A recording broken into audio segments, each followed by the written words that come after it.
Excuse me, आप हैं कौन और होते कौन है इस मामले के बीच में बोलने वाले?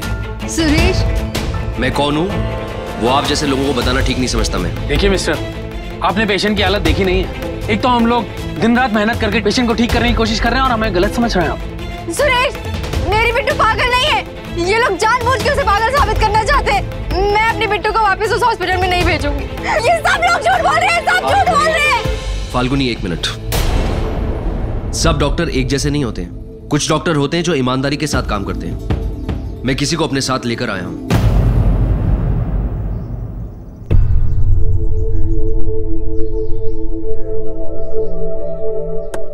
आइए सर।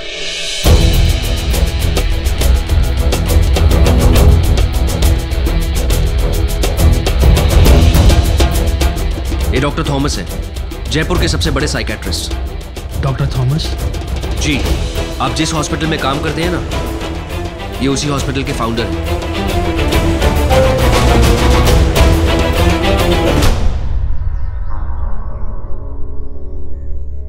कुछ भी करो, मुझे हर हाल में हर कीमत पर वो लड़की हॉस्पिटल में चाहिए, चाहे कुछ भी हो जाए। मैं उस 2 कौड़ी की लड़की को अपने घर की बहू हरगिज नहीं बनने दूंगी।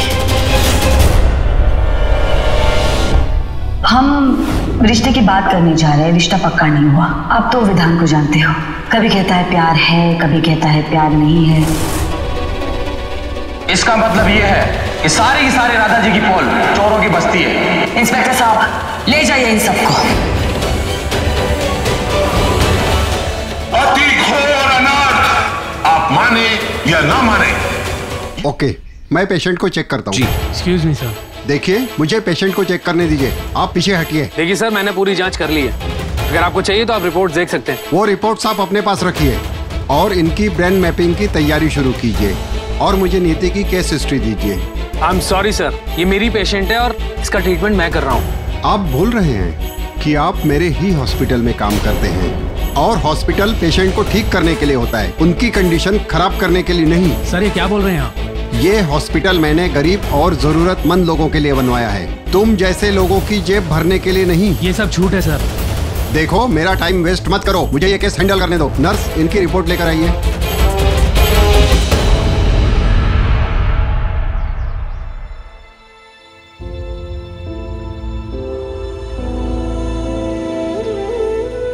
हे भगवान, मेरी आंखों के सामने इन दोनों लड़कियों पे क्या क्या जुल्म होते रहे। चाले चली गई, भेदभाव होता रहा और मुझे कुछ भी पता नहीं चला क्यों मैं उत्तरा के मंसूबों को कभी समझ नहीं पाया।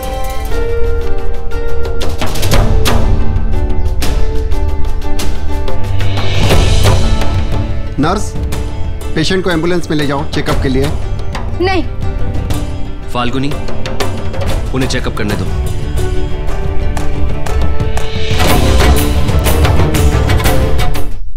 ये परछाई की तरह पीछे पीछे क्यों घूम रहे हो मेरे? मैडम जी, मैं तो हूं ही आपकी परछाई, और फिर आप परेशान होगी तो हमारा बीपी भी तो आसमान छुएगा, दुख तो मन में भी लगे। तुम्हारे दुखी होने से क्या होगा शोम? परेशानी दूर हो जाएगी।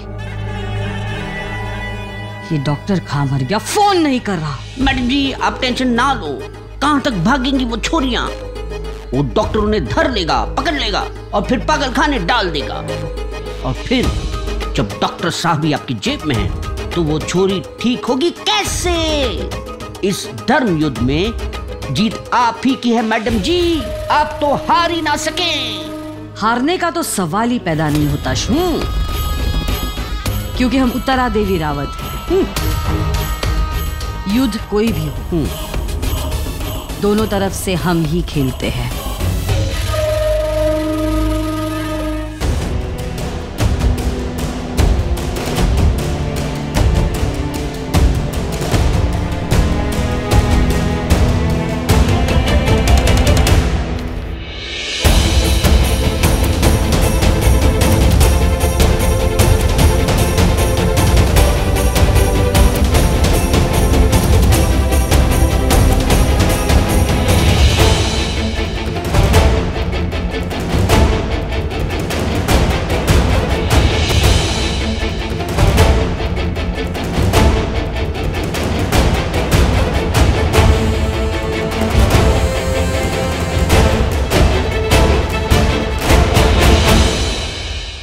नियति बिल्कुल ठीक है।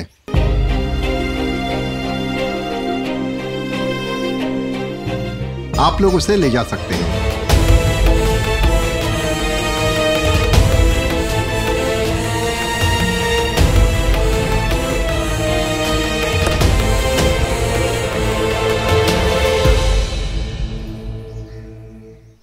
सुरेश ड्राइवर। हाँ? Thank you. फाल्गुनी, मुझे तुम्हारा थैंक यू नहीं चाहिए। क्यों? क्योंकि मैं नहीं चाहता कि तुम्हें किसी की भी मदद की जरूरत पड़े, और अब से वही होगा जो तुम चाहती हो। ऐसी किस्मत सिर्फ रानियों की होती है सुरेश। तुम भी किसी रानी से कम नहीं हो।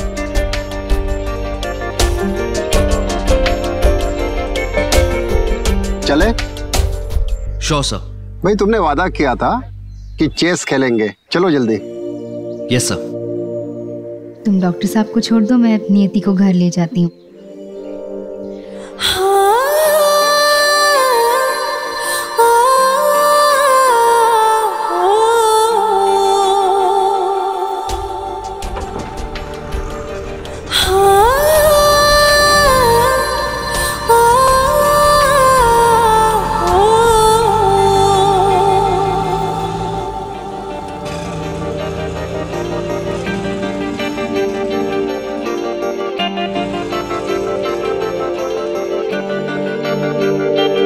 सुनो जी।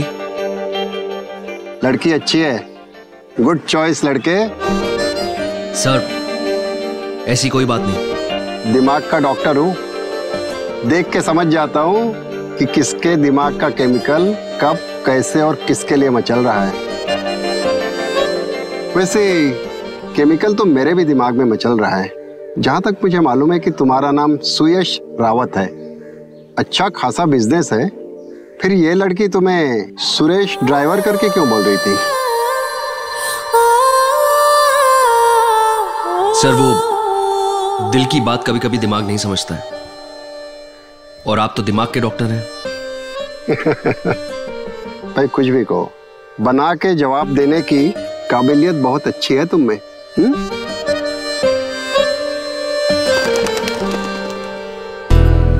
जीजी माँ, ये क्या कर रही हो? तेरी आरती उतार रही हूँ ताकि मेरी बिट्टू की जिंदगी में खुशियाँ बनी रहें। अब अंदर आके माँ और लड्डू गोपाल का आशीर्वाद ले लेना और थोड़ी देर आराम कर ले। मैं तेरे लिए कुछ खाने के लिए बना देती हूँ।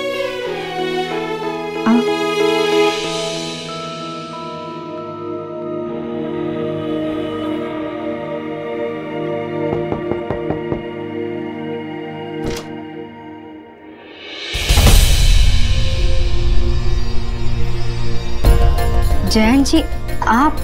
मुझे तुमसे बहुत जरूरी बात करनी है। क्या मैं अंदर आ सकता हूँ?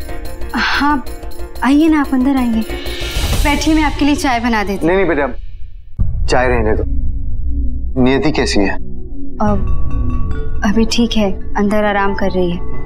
आपको पता है जयंत जी, डॉक्टर ने कहा कि उसे कोई जबरदस्ती गलत दवाइयाँ दे रहा था। मुझे पता है।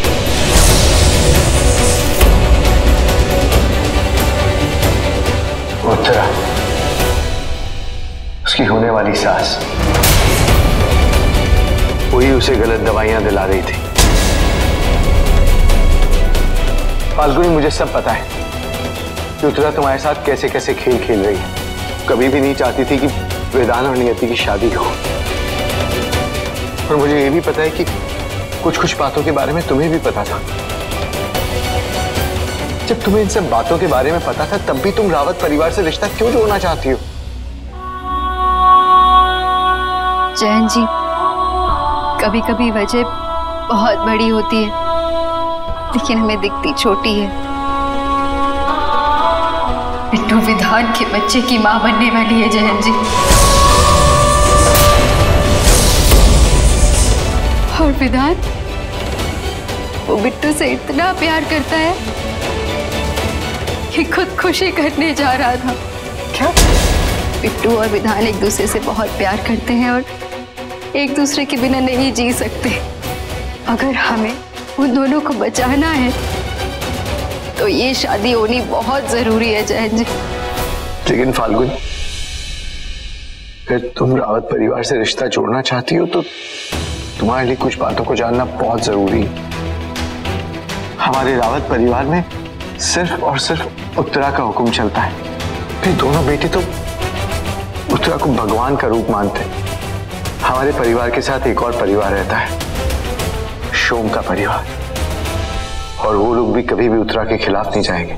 पर हम ये बातें बिट्टू को नहीं बता सकते जयंत जी। बहुत भोली है मेरी बिट्टू, बहुत जल्दी घबरा जाती है वो। अगर उसे ये पता चलेगा कि उसके होने वाले बच्चे को उत्तरा देवी से खतरा है तो वो इस शादी से इनकार ना कर दे। नहीं फाल्गुन, ये सब बातों के बारे में हम नियति को कभी नहीं बताएंगे। देखो, मैं उत्तरा के साथ 25 साल से हूं। मैं उसे बहुत अच्छी तरीके से जानता हूं। अगर हम उसके साथ सीधा सीधा वार करेंगे तो कभी भी नहीं जीत सकते। लेकिन अगर हमें उसे हराना है तो हमें उसके साथ उसका ही खेल खेलना होगा।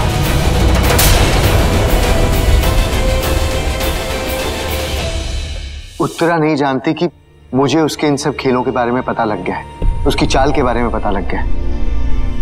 इसलिए मैं उत्तरा की लंका का भेदी बड़ी आसानी से बन सकता हूं। मैं उसकी सब चालों के बारे में पहले से जान जाऊंगा और तुम्हें बता दूंगा, ताकि तुम उसकी चाल के लिए तैयार हो सको और उसे उसी की चाल में हरा सको। लड्डू गोपाल, माँ ने हमें हमेशा सच्चाई और अच्छाई के रास्ते पे चलना सिखाया। वो हमेशा कहती थी कि कभी किसी के साथ बुरा नहीं करना चाहिए, तो कोई तुम्हारा बुरा नहीं करेगा। लेकिन उत्तरा देवी ने हमारे साथ बार बार बुरा किया, पर मैं चुप रही, सिर्फ बिट्टू की खुशियों की वजह से। लेकिन अब सारी हदें पार हो चुकी हैं। उत्तरा देवी ने बिट्टू के बच्चे को मारने की कोशिश की। अब मैं चुप नहीं बैठूंगी लड्डू गोपाल। मैं बिट्टू की जीजी माँ होने का फर्ज जरूर निभाऊंगी। अब मैं उसकी रक्षा करूंगी। उसके साथ जो अन्याय हुए हैं सबके खिलाफ लड़ूंगी मैं।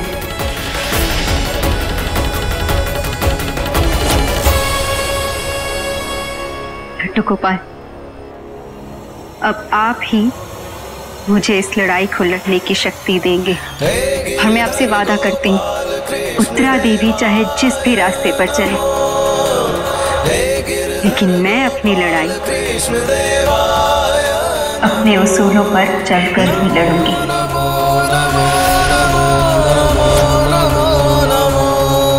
नमो